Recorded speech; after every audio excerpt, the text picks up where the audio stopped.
Hey scaredy cats, it's me, Scaredy Matt, and it's that time of decade again. We're gonna talk about the 10 best horror movies of the decade, because the decade's over. It's a list of my personal favorites, and that means I'm only going to be including movies that I've actually seen. So shut your yaps. If you think these movies stink, go suck an egg. I like them. Also, I'm arbitrarily limiting the movies on this list to one per director for some reason, just because I think it makes the movies on the list a bit more diverse and interesting. This whole thing is arbitrary. I'm not anybody. Don't worry about it. Getting started with probably the most controversial choice on this list. When this movie came out, I feel like everybody disliked it, but I think maybe people should give it a second look. I loved the premise. Pair of little girls being reintegrated into society after having been raised by a ghost. Kinda hokey, maybe, but Mama does a good enough job of making the situation believable thanks in large part to some fantastic performances, creature effects, and grounding the situation in very relatable emotions. This isn't a movie about a family being attacked by a ghost. It's a movie about a complicated family dynamic and the effects that has on everyone involved. It's just complicated people who love one another in ways that are sometimes very unhelpful. And one of them is a ghost! Ghost Stories is an anthology film about a skeptic named Philip who debunks claims of the paranormal, being tasked with investigating his mentor's final few unexplainable cases. As his understanding of the universe begins to crumble before his very eyes, Philip is taken on a mind-bending odyssey that leads him into understanding uncomfortable truths about himself and his place in the world. Definitely don't read anything about this movie, just watch it fresh. Trust me on that one. A family grieving from the loss of their son gets a visit from one of his army buddies, who sets about helping them solve a variety of problems in their lives. But something about this man is not as it seems, and he is being pursued by a mysterious government agency. This movie's charming, there's no other word for it. The performances are just wonderfully understated, the music is catchy, and the story manages to be tense, dark, and fun the whole way through. It's the type of movie you could just watch over and over again, and you just want to throw it on in the background sometimes, just because it's so fucking watchable. Dan Stevens is incredible as David in this movie. He balances being menacing, charming, vulnerable, and vacant in a way that you just can't look away from. When I heard they were remaking Suspiria, I let out an annoyed sigh so loud you could hear it from space. 'Cause why fucking bother? Suspiria was already perfect, and also so of its time that any attempt to recreate it seemed doomed to fail. Like, who are the people who want a remake of this movie? Anybody who knows what it is doesn't want a remake of it. Which is probably why this movie wisely chose to take the general premise, a few cheeky references and character names, and make an almost completely unrelated movie. Where the original was a phantasmagorical psychedelic nightmare, this one is a subdued, slow-burn period drama. The result is definitely not for everyone. A lot of people are going to be put off by the film's 2.5-hour runtime that is mostly just people being sad in Germany. But if you're willing to be patient and let go of any preconceptions you might have had based on the original, you'll be rewarded with an intense, haunting, and inventive story. And not one, not two, but 3 completely transformative performances by Tilda Swinton. She's always good in movies, but she's like 3 times as good in this movie. She's fucking next level. It's crazy. Now you're gonna notice a theme in this list. I love slow burn horror, and The Wailing might be the slowest burn imaginable. It's the story of a Korean policeman investigating a string of inexplicable murders, which the locals blame on a Japanese foreigner. It starts off as a comedy, and becomes a bleak, hopeless story of prejudice, inhumanity, and the fear of anything or anyone who is different. The thing is, though, I'm not really sure where it makes the switch. It just does, and you don't even notice it. So one minute it's a broad, dopey joke about how the main character falls down a lot, and then you're confronted with the darkness in the heart of humanity, and you're just not ready for it. Mandy is a movie made for me specifically. I'll let you watch it if you want, but it's not for you, it's for me and me alone. A psychedelic dark fantasy about Nicolas Cage doing Nicolas Cage stuff because his girlfriend got murdered by a big ol' cult. Mandy is the type of movie that you'll find yourself checking the runtime over and over on because you don't want it to end. Every second of it is a delight, and the longer it goes, the more wonderful it becomes. This movie finds a tone and commits to it in a way that few can manage. Logic, good taste, and coherence be damned. Is Nicolas Cage gonna fight demons with a handcrafted battle axe? Sure. Is there a mind-reading drug dealer who has an emotional relationship with a caged tiger? Yeah, okay. Does Nicolas Cage ascend to his personal Valhalla that looks like a heavy metal album cover at the end? I won't spoil it, you'll have to see the movie to find out. And then there's the Cheddar Goblin. If any character ever deserved a spin-off, it's the Cheddar Goblin. But the film wisely only teases us with glimpses of him, leaving the rest to our imagination. It Follows is about a sexually transmitted ghost.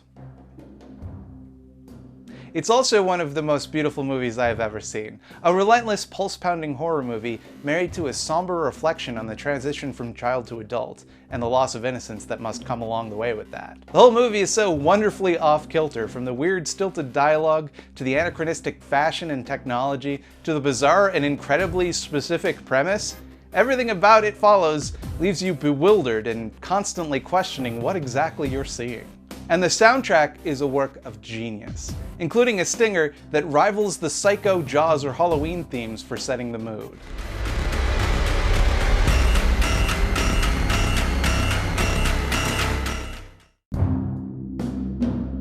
Do I gotta tell you Get Out is good? Do you need me to explain it's one of the best horror movies of the decade? Get Out is a masterclass in socially conscious storytelling. It manages to get its point across elegantly and powerfully, while somehow also manages to be fun and crowd-pleasing. This movie turns on a dime from being scary to funny to triumphant to poignant, all without ever sacrificing an iota of cohesion. Get Out is one of those movies that other movies are going to be compared to for years. It's the new benchmark for political horror, and it's going to cast a long shadow over the genre. Personally, I think we've only started to see the impact of Get Out, and I'm also excited to see the films it inspires, and to see more from Jordan Peele. Hereditary, oof. When I go to a movie, I like to do the whole thing. I like to get myself a big old popcorn and just go nuts on it. Just go ham on that popcorn of mine. And there's a moment in Hereditary where I put down that popcorn and never thought about it again. If you've seen the movie, you know exactly what that moment is. This movie is a shock to the system. This isn't horror in the same way that, say, Hellraiser is horror. This isn't horror that's fun to look at. This isn't escapist. This is horror in the truest sense of the word. It's difficult to see.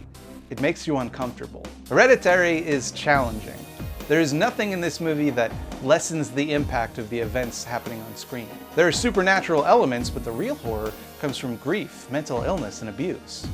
You can't dismiss that like you can dismiss a ghost or a demon. The horror is real, and Hereditary makes sure you confront it. Almost no movie scares me anymore, but Hereditary made me want to crawl into bed and hide from the world. Clear your day if you're gonna watch this one. Before we get to number one, let's talk about some honorable mentions. Tucker and Dale vs. Evil, that movie's hilarious. The Babadook, arguably, that's where elevated horror started. Hush, that movie's just good. What We Do in the Shadows, absolutely hilarious and just genuinely inventive, and how come they don't make movies about actual vampires anymore? Midsommar is great. That definitely would have made the list, except Ari Aster had already had Hereditary on the list. And also You're Next would have made the list, but The Guest was already on the list. The Lighthouse would have made the list as well, but, well, you'll see. Under the Shadow is great. It's a movie about a woman in the Iran war being haunted by a jinn. It Comes at Night is very tense and incredibly bleak, and it makes you feel like shit to watch. The Perfection is the type of movie I only ever want to watch once, but that one watch I did was fantastic. Any movie was gonna have a hard time following Get Out, but if one movie was gonna do it, I think Us came pretty fucking close to being almost as good as Get Out. Surprising no one, The Vivitch, and that's how it's pronounced. Stop trying to correct me in the comments. Look at the poster. It says The Vivitch. What else could that possibly mean? Is my pick for the horror movie of this dang old decade of ours. The Vivitch is a meticulously researched period piece, filmed entirely with natural light and performed in a period-accurate dialect. It very slowly tells the story of a family being gradually dismantled by either a witch or their own emotional problems, depending on how literal you want to be. Mostly, it's a movie about a family argument 200 years ago. Also, somehow, it's one of the most gripping movies I've ever seen. It just grabs your attention and does not let go. Robert Eggers makes filmmaking look easy, like he just walked across a family out in the woods and let the camera roll. You wouldn't expect the story of a girl in 18th century New England dealing with an unseen evil in the woods would make you go, yeah, I know how that feels so many times.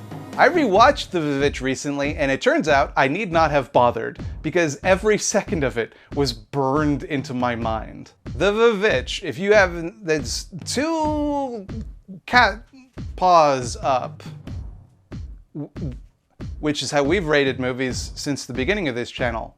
Look, I know it's fashionable to be critical about the state of the film industry, and largely, I agree. But this has been an incredible decade for horror. It's easy to look at all of the mass-market PG-13 cookie-cutter garbage and conclude that they just don't make them like they used to. But I think we're going to look back on the 2010s, a largely shitty decade, and finally remember how exciting it was for so many amazing horror movies to be released one after another. I don't know how long this is going to last, but I'm so grateful that it's here and now. From everyone here at Scaredy Cats LLC, I hope you have an amazing new year and an amazing new decade. Cheddar Goblin 2020, I love you. Like and subscribe. Nothing's better than cheddar.